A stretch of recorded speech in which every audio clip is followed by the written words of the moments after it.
welcome back. Today we are going to make pork rind puppy chow. This is my adaption of Maria Emmerich's pork rind puppy chow, and it's really easy. Before I start this, though, I need to address something. First off, it's Father's Day 2024, so my house is bustling with activity because we're hosting Father's Day, so we've got stuff cooking, we've got stuff being made, we have more people in the house, so there's going to be a little bit more noise. It just makes it all that much more fun and lovable. My bangs are driving me nuts.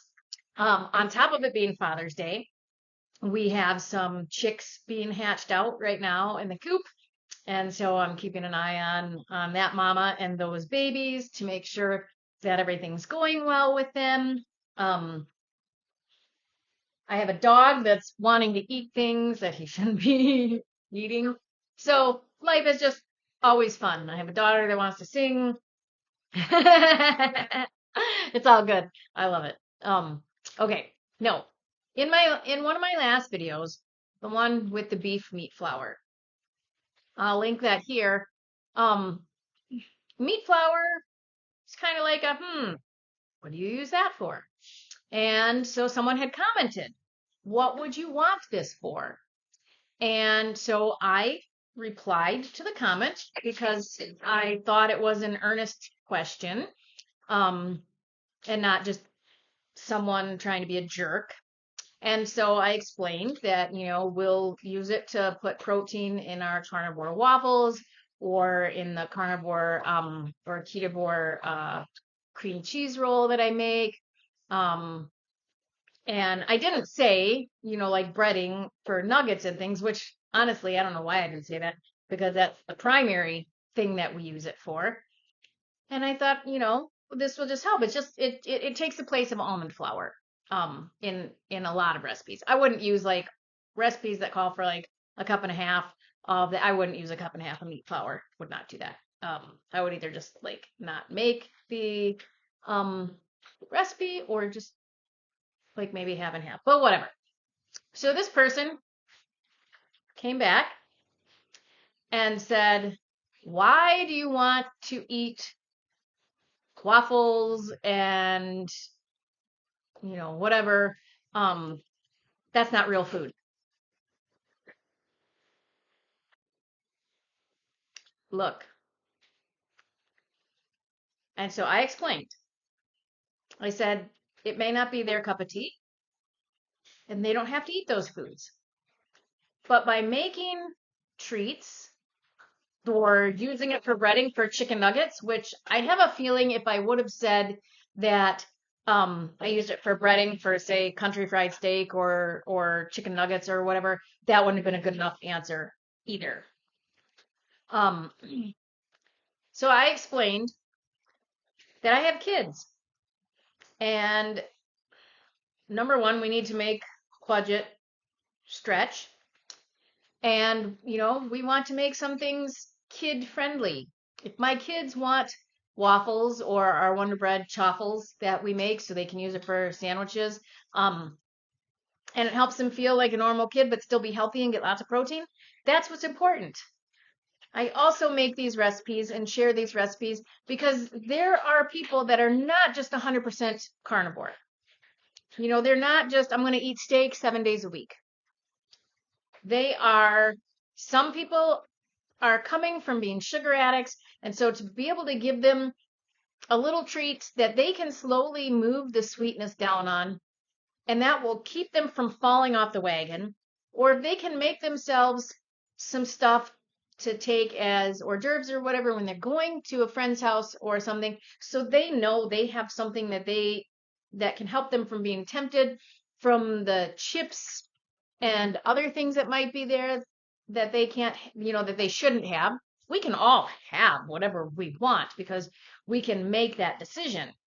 But if you're tempted and you don't have anything else to fill that temptation, you might end up giving in, and then that could end up leading to a spiral, end up leading to all your hard work being undone. So I'm trying to explain this in a comment while being as polite as I can, thinking maybe it will get through that not everyone is, and it's all real whole food ingredients. It's not like I'm taking processed stuff and turning it into something, because that still is. Hi, sorry to interrupt the video, but I hope you're enjoying the content. If you are, please be sure to subscribe and hit the thumbs up button. Also, just to help the YouTube analytics, if you can play the video all the way through to the end, even if you're not watching it, it just helps YouTube know that my content is helpful to people, and that will help me grow my channel. Now we'll get back to the video. Told you we got stuff going on. Because, I mean, you can decorate a turd up all you want, and it's still going to be a turd. But this is real whole food, one ingredient, and I just take one ingredient and another real whole food ingredient. I combine them to make something different. So, anyway, this person decided to come back on to say that's a reason, I guess. Not a good reason, but a reason. So I am here to say for myself and for everyone else that likes these recipes, that likes to have something that changes things up, that is a way to keep you from going down the bad processed food. You do you. But don't go on nitpicking someone else's channel and putting them down. That's not cool. And I'm not going to answer those questions anymore, or those comments anymore. If you have a real comment, hey, what do you use this for? Yeah, I'm going to answer that. But if it keeps going down, done. So that's my little rant. But that brings me to what I'm making today. Pork rind puppy chow. We are going to have a lot of hors d'oeuvres and things like that. Some are not things that I will want to eat because we have other guests coming over. I want to have a better option of something. And this is honestly, it's a crowd pleaser, and it's healthy. Pork rinds can be just fine. They're part of a pig. It's not processed. It's just the pig skin.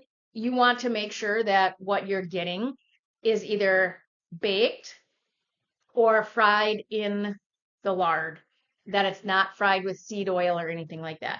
So, for these kind of recipes, my favorite brand is the Old Dutch Bacon Puffs. These are so light and fluffy. They're just really, really nice. And so 0 carbs. It's just from the pork skin, and it is pork rinds, lard, and salt. So there's no bad seed oils, there's nothing bad, and there's nothing inflammatory. It's just they're really delicious, kind of melt in your mouth. If you've ever had the traditional puppy chow with like the Chex Mix, that's the grain-filled stuff. I think it uses the. Hi, did you want something? Just watching. Oh, it's the wheat Chex and the corn Chex. It's my carnivore son there. So, oh yeah, hey, come flex. Come on, come flex. Okay. Look at that. Let's go into the video. My video. I'm making a video. You're gonna need a stick of butter, or you can do if you don't use butter, you can do a half a cup of coconut oil. Just be mindful that a lot of coconut oil can cause the runs. You will need 1 cup of sugar-free peanut butter. If you don't do peanut butter, which I prefer sunflower seed butter, which I make myself. It was really yummy. But my kids and my hubby prefer the peanut butter. So I get a good natural where it's just peanut and oil. I think I'm going to slowly start mixing the peanut butter with the sunflower seed oil. or sunflower seed butter and just kind of start turning into that. But this is my school of thought. I would rather have them eating this with a sugar-free peanut butter than going and grabbing inflammatory chips. You know, you kind of, I don't like the phrase you got to pick your battles, but this is a heck of a lot less bad to eat than going and grabbing crappy chips or the regular puppy chow, you know, all that carb-filled crap. All right, you are going to need a flavoring or extract. I like to use caramel extract because I don't have toffee extract. I might try some toffee extract, and then I do use some English toffee stevia. So you can leave the sweetener out if you don't want the sweetener, that's just fine. And then this is optional too, some powdered sweetener, either powdered allulose or powdered like swerve. So it's a confectioner's. It's just going to be to sprinkle on top. So that's why it's optional. So we are, oh, and then pork rinds. I use 2 bags of the bacon puffs, and I'll show you what I got right here. Now I go through and I pull out any ones that are like just a little bit where they're like really crunchy, like they're almost like burned. And there's not a lot in them. They're pretty good brand that there's not a lot. But then you go through and you just break up the pieces into, because some of them will be really long. And so if there's, you know, really, really big ones, you're just going to, you know, break them up. All right. So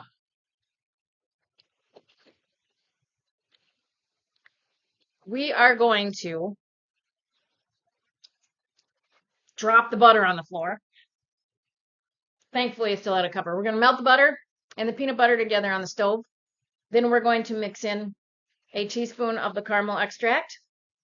And I'm going to do a couple dropperfuls of the stevia.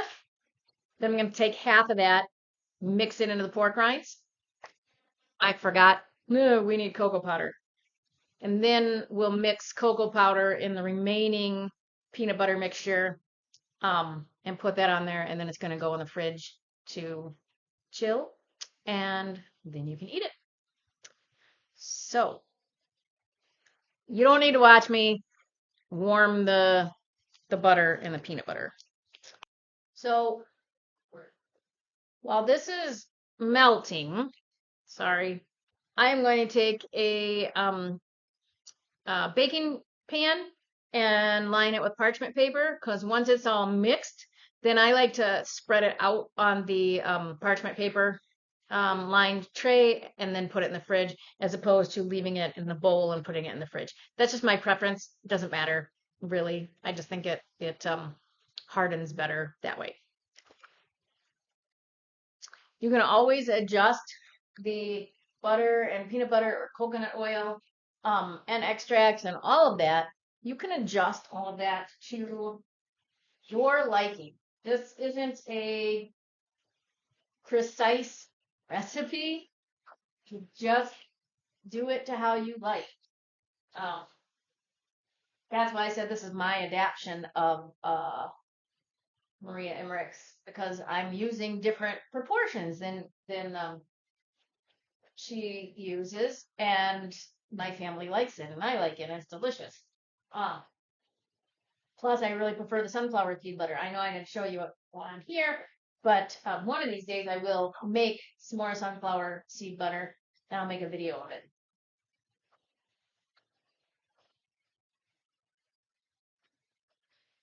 So the butter is almost melted.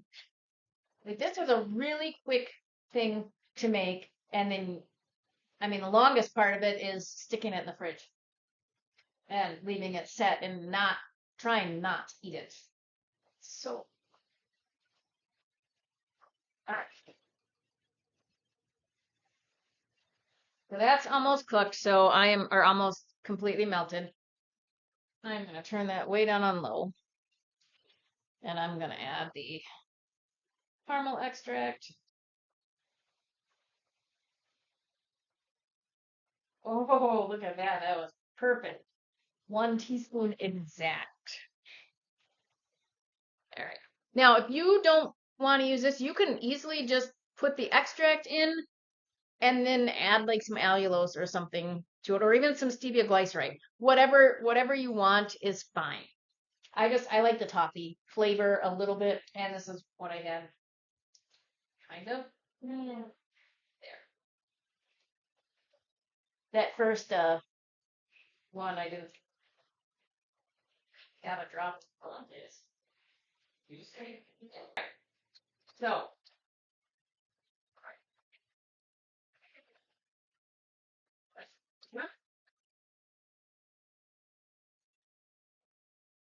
I'm going to take just a little taste.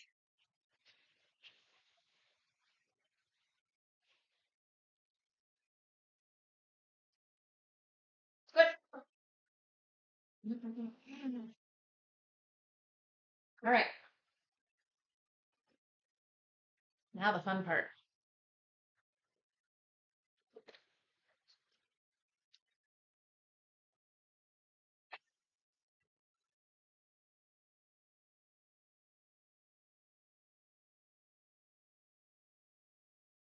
All right. So I'm going to put about half of this.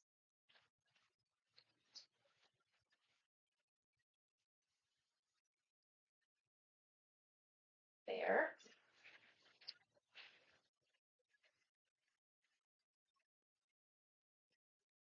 Whoop.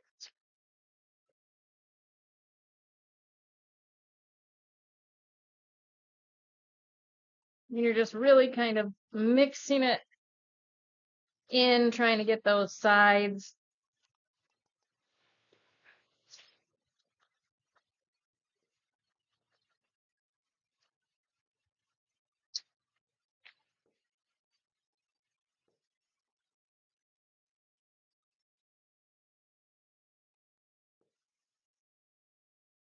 All right.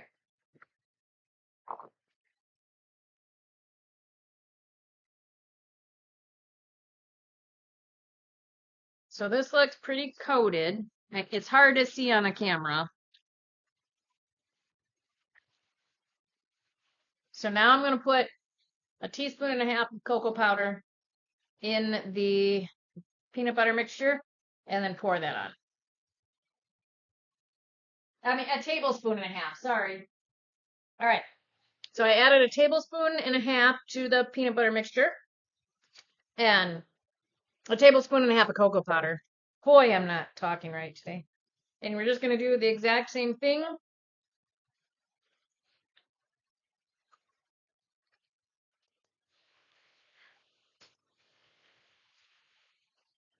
The reason you don't do the cocoa powder all at the beginning is because it's not all going to cover. And that way you don't have so much chocolate and you still have a good amount of peanut butter. And this I won't mix quite as well. I'm just going to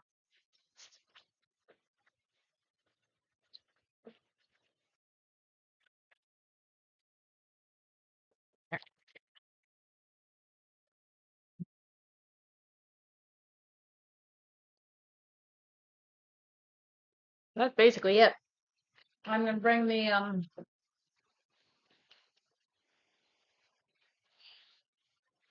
the prepared tray over.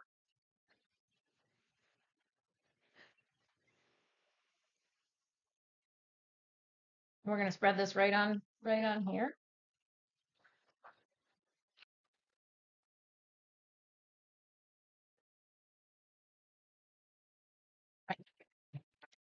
So there it is. I am going to put a little bit of the powdered swerve over it.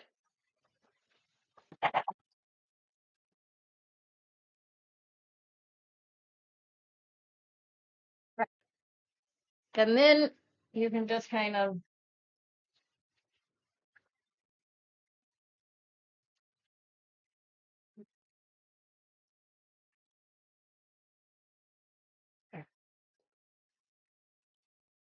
So that's it. I'm going to stick this in the fridge for about an hour. Then we'll come back and do a taste test. Okay, so the puppy chow is out of the refrigerator. I'm videoing this part on my phone because I can't get my computer back out. But it looks delicious. Oh, here's my helper. All right, so let's taste test.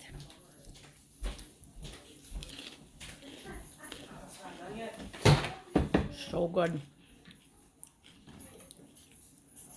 So this is what I like to crush up and put in my ice cream, which I didn't get ice cream made, so my kids are going to kind of be upset at me, but I'll have it made for them to have tomorrow, so it's okay. So interesting. That's some weird looking puppy chow.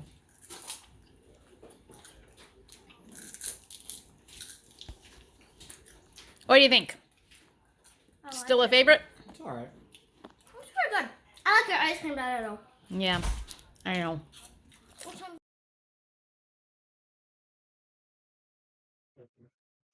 Hi, and welcome back to my kitchen.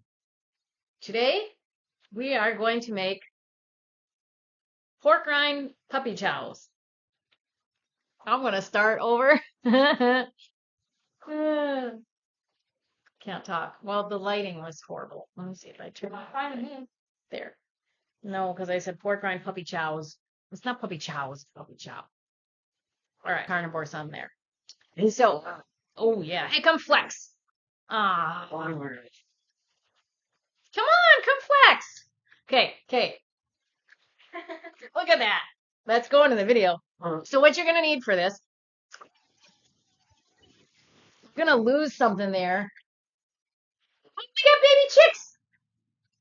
Yeah, well, they're underneath her. We'll go out in a little bit because I have to check on them, but I want to finish it. All right, now, get out of here.